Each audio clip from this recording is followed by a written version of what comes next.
ഇതൊരു doubt clearing video ആണ്. തുടക്കത്തിൽ എല്ലാ സ്റ്റുഡൻസിനും ഉള്ളൊരു പരാതിയാണ് എൻഡ് നോട്ടിൻ്റെ ബാലൻസ് ത്രെഡ് താഴേക്ക് പിടിക്കുമ്പോൾ പോരുന്നില്ല എന്നുള്ളത്.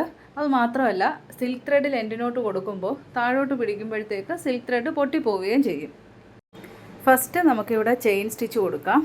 ഇനി നമുക്ക് എവിടെയാണോ എൻഡ് നോട്ട് കൊടുക്കേണ്ടത് ആ എൻഡ് നോട്ട് കൊടുക്കേണ്ട ലൂപ്പിനെ കുറച്ച് വലുതായിട്ട് എടുക്കുക. ബിഗിനേഴ്സിനോടാണ് കേട്ടോ വലുതായിട്ട് എടുക്കണം എന്ന് പറയുന്നത്. കുറച്ച് പ്രാക്ടീസ് ആയി കഴിഞ്ഞാൽ പിന്നെ നമുക്ക് ഈസി ആയിട്ട് എൻഡ് നോട്ട് ചെയ്യാൻ പറ്റും. പക്ഷേ ബിഗിനേഴ്സ് എപ്പോഴും ലാസ്റ്റ് എൻഡ് നോട്ട് കൊടുക്കേണ്ട ലൂപ്പ് കുറച്ച് വലുതായിട്ട് ഇതേപോലെ എടുക്കുക.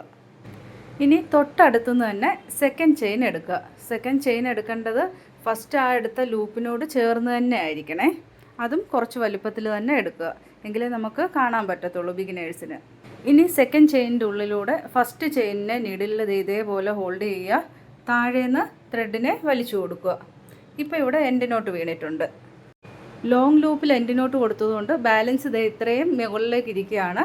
അപ്പോൾ നമ്മൾ താഴേന്ന് പിടിച്ചു കഴിഞ്ഞാൽ ഫുള്ളായിട്ട് താഴോട്ട് വരത്തില്ല, പകുതി പാർട്ട് മാത്രമേ താഴേക്ക് പോകത്തുള്ളൂ.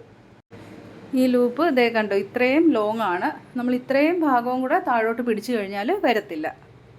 ഇങ്ങനെ ലോങ് ലൂപ്പ് ആണെങ്കിൽ പകുതി ഭാഗം മാത്രമേ താഴേക്ക് വരൂ. ഇങ്ങനെ ബാലൻസ് ത്രെഡ് വരുന്ന സമയത്ത് നമ്മൾ നീഡിലിനെ റിവേഴ്സ് താഴേന്ന് മുകളിലേക്ക് കയറ്റണം. ആ എൻഡ് നോട്ട് കൊടുത്തേക്കുന്നതിൻ്റെ തൊട്ടടുത്തുനിന്ന് തന്നെ മുകളിലേക്ക് എടുക്കുക. എന്നിട്ട് നീഡിലിൻ്റെ ഹുക്കിൽ ആ ത്രെഡിനെ ഇതേപോലെ കൊളുത്തി താഴേക്ക് എടുക്കണം. ഇപ്പോൾ ത്രെഡ് ഫുള്ള് താഴേക്ക് പോയി. ആ സ്പേസ് നല്ല ഫിനിഷിങ്ങിൽ സ്റ്റിച്ച് ആവുകയും ചെയ്തു. അതേസമയം ചെറിയ ലൂപ്പിലാണ് എൻഡ് നോട്ട് കൊടുക്കുന്നതെങ്കിൽ നമ്മൾ താഴേന്ന് പിടിക്കുമ്പോൾ തന്നെ ത്രെഡ് താഴേക്ക് പോകുന്നുള്ളൂ. അതും കൂടി ഞാനൊന്ന് ചെയ്ത് കാണിക്കാം.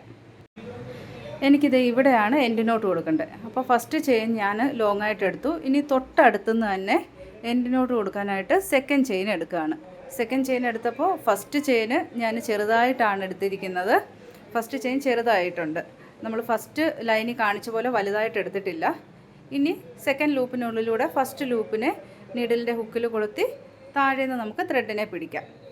ഇവിടെ ഇപ്പോൾ നോക്കിയാൽ അറിയാം, ചെറിയതായിട്ടാണ് ബാലൻസ് വന്നിരിക്കുന്നത്. അപ്പോൾ താഴേന്ന് ഇതുപോലെ പിടിക്കുമ്പോൾ താഴേക്ക് ആ ത്രെഡ് പൊയ്ക്കോളും.